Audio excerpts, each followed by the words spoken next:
Sveicināti! Vēlos jums pastāstīt par šo te tamborēto džemperīti, kas būtībā pēc izskata ir vienkāršs.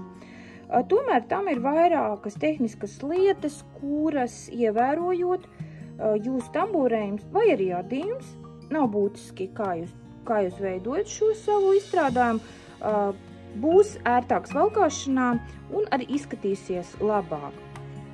Bet konkrēti par šo džemperi es vēlos pastāstīt, kā es to tamborēju īsumā. Un šeit, protams, es jums nestāstīšu, cik cilpiņas ir jānotamborē, cik centimetru un tā tālāk. Bet, principā, saprotot, kā tas veidojās, jūs varēsiet notamborēt līdzīgu džemperi uz jebkādu izmēru, kādu vien jūs vēlēsieties. Tā, džemperis ir bez vīlēm. Tam nav, varētu teikt, nevienas pašas vīles. Tas nozīmē vīles, kur atsevišķi sašuj kaut ko. Redziet, šajā sanā vispār nav nekādas vīles. Šeit var redzēt šādu tamborētu pīnīti. Un vairāk arī nekur nekas nav. Šeit, kur iestrādāts pietrukums, arī nav nevienas pašas vīles, kur kaut kas tiktu sašūts. Šāda tipa džemperi sāk tamborēt no kakla šīs te aizdares būtībā no šejienes. Jā, mēs uzmanīgi apskatāmies. Tātad, pirmā lieta, kas ir jādara, ir jāuzmet noteikts cilpiņu skaits, no kā būs atkarīgs, cik garš šīs te šķēlums jums būs. Tātad, attiecīgi, jūs pat varat neko nerēķināt un nekādus paraudziņus netamborēt, vienkārši uzmetat šo te pīnīti tik garu, cik jūs gribat, lai uz pusi to pārlūkot, jums ir garš šis šķēlumiņš. Tad, kad tas ir izdarīts, tad sāk tamborēt pirmo rindiņu, es iesaku tamborēt īsos stabiņus, un pēc tam var sākt tamborēt vienkāršu rakstiņu. Ja jūs tamborēsiet arī no raibas dzijas, noteikti neiesaku nekādus īpašus rakstus veidot, jo tos vienkārši neredz šādā dzijas tamborējumā. Bet tikpat labi var, piemēram, šo te ielaidumu, kas ir pašā priekšā dekoltē zonā, var tamborēt, piemēram, vienkrāsaini. Un pārējo raibu, vai arī otrādi. Šeit tamborēt raibu un pēc tam pārējo visu džemperi vienkrāsaini. Svarīgākais, kas šeit ir, tamborēts tiek, to nevar saukt pa apli, tamborēts tiek visu laiku U burta veidā. Turp, atpakaļ, turp, atpakaļ, turp, atpakaļ. Kā redziet, man šeit šitik tālu ir vienkārši rakstiņš, absolūti vienkārši. Tas nozīmē, tad, kad ir caurumiņu rinda, tad ir viens stabiņš ar apmetumu, viena cilpiņa, viens stabiņš ar apmetumu, viena cilpiņa un vienu iepriekšējās rindas stabiņu izlaižot. Un tad veidos šāds te vienkārši caurumiņu raksts. Šādā veidā var tamborēt arī visu priekšpusi. Un svarīgākais, kas šajos te tamborējumu stūros, tiek pieaudzēts. Es jums nestāstīšu, kā to darīt. Jūs varat atrast jebkurā vietā, Google vai Pinterestā vai vienalga, kur ierakstot vecmāmiņu kvadrāts, vai krievu valodā babuškina kvadrāti, vai angļu valodā grandma square. Jūs iegūsiet dažādu veidu šos te rakstus, un šeit ir visvienkāršākais, un būtībā, kas jums ir jāatrod, kā veidot šo te stūrīti, lai tas veido 90 grādus. Cik šeit jums ir jāuzmet, un cik te stabiņi cilpiņas, un cik šeit jums ir jātamborē stabiņa ar apmetumu. Viss džemperis pārējais ir tamborēts ar stabiņiem ar apmetumu, un būtībā, kas tālāk? Tad, kad jūs sākat šo U burtu tamborēt turp, atpakaļ, turp, atpakaļ. Tamborēt to tik ilgi, kamēr jūs sasniedzat vajadzīgo priekšpuses platumu. Jūs varat pirms tam izmērīt, kā tam cilvēkam, vai mazam cilvēciņam, vai lielam cilvēciņam, izmērat kādu jau esošu džempera šeit platumu un vienkārši tamborējiet šo darbību tik ilgi, visu laiku šeit pieaudzējot šajās līnijās, kamēr jūs sasniedzat vajadzīgo platumu. Paralēli šim procesam tiek veidots kakla izgriezums. Kakla izgriezums tiek veidots pavisam vienkārši. Katrs pēc kāda gabaliņa sākumā tas iet nedaudz taisni. Ja jūs neskatāties tagad uz apdari, jo šeit ir apdare, ko tamborē klāt pēc tam. Bet šeit, šitik tālu, sākumā noteikti daudzumu rindu, apmēram trešdaļu no jūsu kakla izgriezuma platuma, tamborē taisni. Un pēc tam katras rindas galā, abos galos sāk pieaudzēt pa vienam stabiņam. Jo, ja jūs pieaudzēsiet katrā rindā stabiņš, tad jūsu kakla izgriezums aizies straujāk. Ja jūs pieaudzēsiet, piemēram, katrā otrajā rindā, katrā rindas galā, tad jums šis kakla izgriezums būs lēzināks.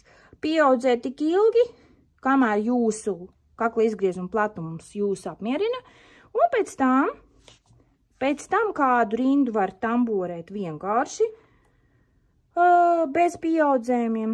Un tad pēc tam sāk veidot plecu slīpumu. Kāpēc tas ir vajadzīgs? Jebkurš plecis, tā kā cilvēkam pleci nav taisnā leņķī. Un, respektīvi, jā, var būt lēzināk pleci, var būt slīpāki, bet vienalga cilvēka ķermeņa uzbūve ir tāda, kā plecam ir noteikta veida slīpums. Lai džemperis izskatītos labi augumā un šeit nemestu pārlieku lielas krokas. Tātad, ko es gribu teikt? Ja jūs tamborēsiet taisni un nepieaudzēsiet šo te, netaisīsiet, nevis nepieaudzēsiet, šeit sanāk tieši otrādi, te sanāk samazināt stabiņu skaitu. Ja jūs to nedarīsiet un veidosiet šādu taisnu, kas būs, kad jūs uzvilksiet mugurā šo džemperi? Džemperis vienalga ieņems pozīciju pleca slīpumā, bet šeit šīs te liekais daudzums, kas jums šeit būs, viņš nokritīs uz padusi un veidos šeit tādas nesmukas krokas. Ja pelmeņus, kā es viņus bieži saucu. Tātad būtībā šo te padusēs kroku problēmu mēs risinam ar pleca slīpuma veidošanu, jebkuros izstrādājumos, vai tas būtu tamborēts, vai tas būtu adīts, vai tas būtu adīts no augšas uz leju, no lejas uz augšu, no piedruknes uz piedrukni, pilnīgi vienalga. Tātad veidojam pleca slīpumu. Tālāk. Tad, kad jūs sasniedzāt pleca slīpumu, jā, veido vienkārši atkal katras rindas galā, samazinot pār vienu, caur vienu, katrā otrajā rindā, samazinot stabiņu skaitu šajā te, šī tamborējuma galos. Tad, kad jūs sasniedzat visu platumu, jūs izveidojat plecus, un jūs sasniedzat vajadzīgo džemperu platumu, kas jādara tālāk? Tālāk, tas būs kvadrāts. Nu, puslīdz kvadrāts, drusku šeit būs slīpumi, bet tomēr tas būs kvadrāts. Tālāk, tad, kad jūs izveidojat kvadrātu, tas džemperis visticamāk būs par īsu un prasīsies vēl papildus garums. Lai šo papildus garumu uzaudzētu, mēs tieši šī apakšējā trīsstūra, kas mums te izveidojies daļā, turpinam tamborēt uz leju, turp atpakaļ šādā virzienā. Tik garu, cik jūs vēlaties savu džemperi. Kad tas ir pabeigts, tad mēs priekšpusi šo te apakšu liekam mierā un ķeramies klāt pie muguras daļas. Lai neveidotu protams, to muguras daļu var tamborēt pilnīgi atsevišķi un pēc tam sānu vīlēs sašūt. Bet, lai tā nebūtu, un arī plecu daļās sašūt. Bet, lai tā nebūtu jādara, ko es darīju? Es pagriezīšu sāniski. Tātad man ir gatava priekšpuse. Ko es daru? Es pievienoju. Nē, es neko nepievienoju. Man šeit jau bija dzīves pavadiens. Šeit. Es nonāku pie viena no sāniem un sāku tamborēt šādā te virzienā. Es notamborēju līdz pat pleca galam. Ja? Un tā kā man šeit ir nepieciešams, es tamborēju līdz vietai, kur man būtu jāsākas piedruknēm, jo man šeit būs jāveido atvere priekš topošās piedruknes. Tātad, ko tas nozīmē? Es no šīs stūra tamborēju līdz noteiktam punktam, jau paredzot, cik man būs plata piedrukne. Un tad es tamborēju gaisa cilpiņu pīnīti tik daudz gaisa cilpiņas, cik man šeit priekšpusē ir stabiņi. Tas nozīmē, ka man ir jānotamborē obligāti tikpat, lai piedrukne būtu tikpat plata, cik šeit es atstāju vietu priekš tās. Ja jūs šeit uzmetīsiet mazāk cilpiņas, tad tad piedrukne jums šeit saraus džempera atveri priekš piedruknes, ja, kad jūs sāksiet tamborēt klāt piedrukni. Ja jūs uztamborēsiet par daudz šeit cilpiņu, tad jums šeit veidosies krokas piedruknē. Ja, un tas arī nebūs labi, jo šajās vietās nav jābūt nekādām krokām. Nu, lūk, uztamborējām gaisa cilpiņu šo te pīnīti, un ko es daru? Es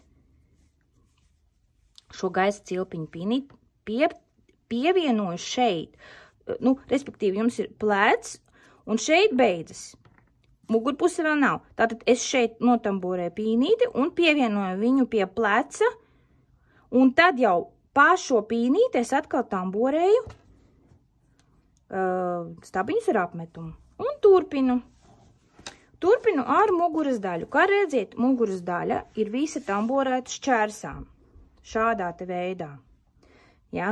Un tamborēju, neaizmirstu veidot plecu, arī slīpumu, tikai šajā gadījumā man ir jāpieaudzē stabiņi šeit pleca daļās sākumā.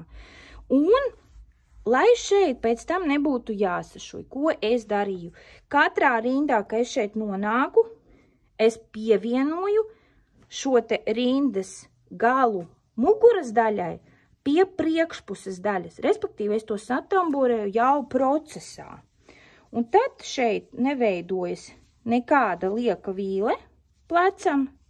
Redziet, kā tas izskatās. Te nav nekādas ielas, un te viss ir gluds un taisns.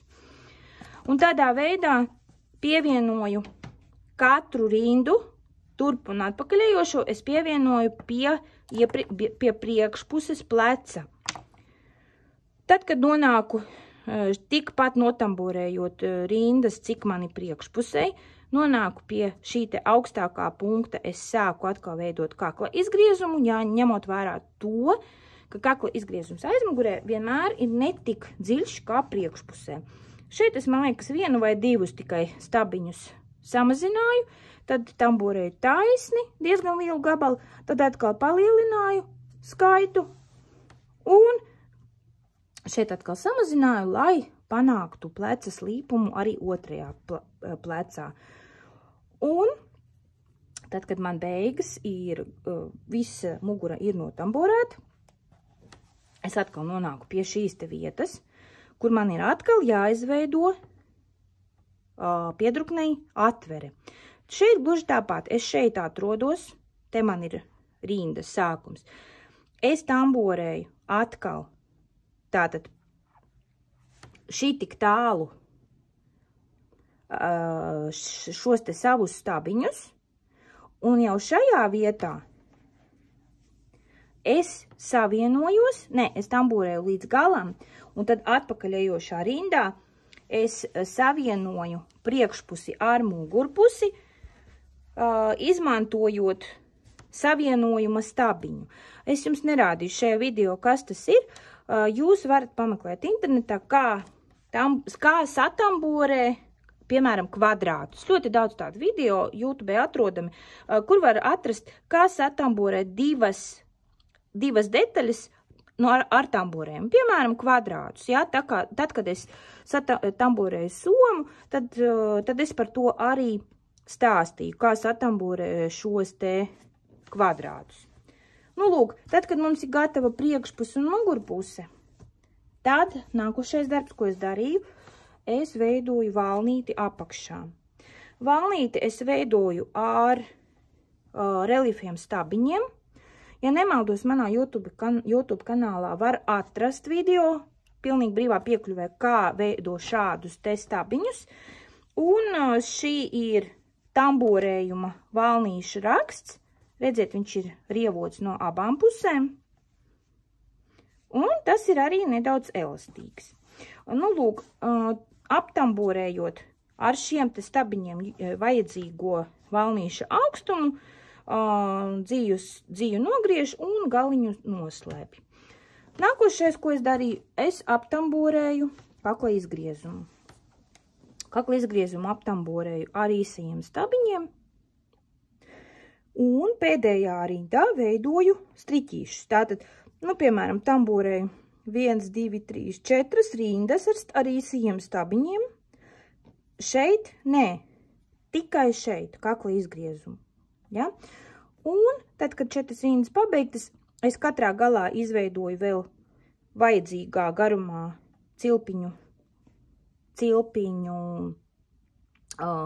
striķīti un ar savienojumu dūrienu atgriezos pa to striķīti atpakaļ, izveidojot šādu tamborētu striķīti. Un ar šo te pašu savienojumu dūrienu es izgāju vēl arī visu līdz otram galam, izveidoju otru, un tādā veidā, un tātad atgriezos šeit, un dzīves galu nogriezu, un dzīvu galu noslēpu. Un ko dod šī savienojuma stabiņā veids? Viņš dod šeit tādu kā stingrāku malu, kas labi satur šo te tamborējumu. Redziet, ja pats apdares stiepjās, tad galā šeit ir stingrāk. Tas tiek panākts ar savienojumu stabiņa tamborējumu. Tālāk, kas ir būtiski? Tagad par piedruknēm. Lūk, šeit beidzas priekšpuse, no arī mugurpuse. Jā, un redziet, mums ir pleca slīpums šeit. Es mēģināšu nolikt šeit adatus, lai jūs labāk tās varētu redzēt. Paņemšu lineālu. Redziet, šādi. Ja jūs sāksiet vienkārši šeit pievienosiet diegu un sāksiet tamborēt vienkārši šos stabiņus ar apmetumu taisni, kāda jums būs piedrukne? Piedrukne jums aizies šādi. Šeit būs tā kā pleca slīpums, un tad lūziena vieta, un piedrukne būs šāda. Taisni šitā uz sāniem. Tad, kad piedruknes šādi mēs gan neādam, gan netamborējam, ja piedrukne ir taisna, tad uzvelkot mugurā, jums viņa vienalga nokritīs lejā. Redzat, kas notiek, kad piedrukne krīt lejā? Šeit veidojas atkal mūsu foršais pēlmenis. Tas nozīmē, ja jūs neizveidosiet pleca slīpumu un visu piedrukni veidosiet vienkārši no šejienes taisnu, tad, kad uzvelkot mugurā, šeit būs vienkārši šausmīgi lielas krokas padusēs un džempers būs ļoti nēts, ir tīpaši tamborēts, jo tamborējums parasti ir biezāks, tā kā, ja mēs salīdzinām ar adījumu. Ko tad te ir jādara, lai arī šeit piedrukne turpinātu mūsu pleca slīpumu, lai izvairītos no tā saucamajiem pelmeņiem? Ja jūs uzmanīgi ieskatīsieties šeit, redziet, šī ir tā vieta, kur mums ir piedrukne. Piedruknes atvere. Un piedruknē, ja šitā es pielieku tagad, lūk, ir tāds neliels ķīlis. Un šo ķīlu es viņu panācu tikai ar 2 rindiņām. Kā to dara? Līdz kaut kādai trešdaļai no apakšas tamborē īsos stabiņus, tad tamborē kaut kādu daļu pusstabiņus, tad stabiņus ar 1 apmetumu, un tad stabiņus ar 2 apmetumiem. Un tieši tāpat spoguļveidā atkārto to arī aizmugurējā daļā. Tātad ar 2 apmetumiem, ar 1 apmetumu, pusstabiņus un īsos stabiņus. Nākošajā rindā es tamborēju atkal īsos stabiņus, kaut kādu gabaliņu, pusstabiņus, kaut kādu gabaliņu, un visus ar vienu apmetumu šeit. Un tad atkal pusstabiņi un īsie stabiņi. Tādā veidā es izveidojuši ar 2 rindām šo te ķīli, kas man pagrieza piedurkni tādā slīpumā, kā man ir nepieciešams, lai piedurkni turpinātu pleca līniju. Un tālāk, tad, kad es šo izdarīju, tālāk es vienkārši tamborēju pa apli, bet ar pagriezienu rindām, obligāti to ņemiet vērā, jo tamborējot ar pagriezienu rindām, tas nozīmē vienu rindu turp, savieno, otru rindu atpakaļ, savieno, atkal turp un atkal atpakaļ. Ko tas dod? Ja jūs vienkārši tamborēsiet pa apli visu laiku, tad jūsu šī savienojuma vieta, redziet, kā man piedrukne savienojuma vieta ir skaisti taisna. Viņu var manīt, bet ne tik ļoti. Ja jūs tamborēsiet pa apli, tad savienojuma vieta jums aizies šitā pa spirāli. Un viņi kaut kur jums te izbrauks šeit priekšā un būs nesmuki. Lai tā nebūtu, un pie tām, tā kā šeit mēs tamborējām arī visu laiku turp un atpakaļ, redziet, kā raksts veido tādus kā strīpiņas pārīšus. Ja jūs šeit netambū, un te arī redziet veido pārīšus. Divas, un tā līdz galam. Ja jūs šeit tamborēsiet vienkārši pa apli, ja pa spirāli, tad jums nebūs šo te pārīšu, jums būs vienkārši vienlaidus piedrukni, un jūsu šī tā saucamā savienojuma vieta aizies arī šādi te pa spirāli. Lai tā nebūtu, tātad turp un atpakaļ ejošās rindas. Un pašās beigās, ko es darīju, kad man piedruknes garums bija apmierinošs, es vienkārši pēdējā rindā satamborēju ik pa 2 stabiņiem kopā. Kā satamborēt 2 stabiņus kopā no 2 izveidojot vienu, tas arī ir atrodams manā YouTube kanālā brīvā piekļuvē, un to jūs varat arī apskatīties. Nu, beigās vienkārši ar to pašu rakstu, kas man ir apakšā ar šiem rivotajiem stabiņiem, es uztaisīju nelielu manžetīti, tikpat augstu, cik šeit ir apdare, un turpināju ar otru piedrukni, kurā arī izveidoju šo ķīli, tad turpināju ar piedruknes garumu un pabeidzu ar valnīti.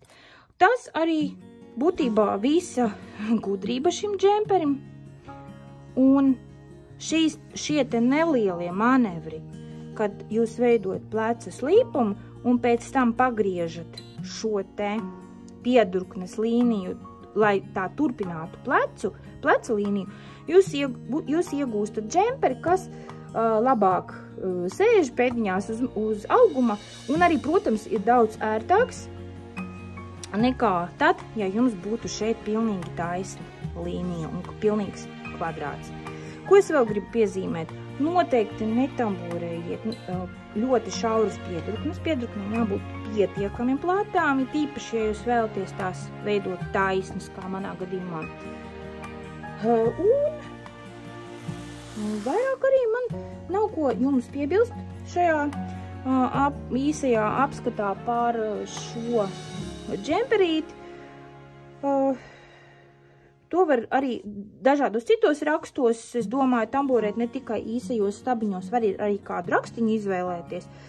Un būtībā no vienkrāsainas dzijas tas būtu nemazāk interesants un skaists. Saku paldies jums par uzmanību.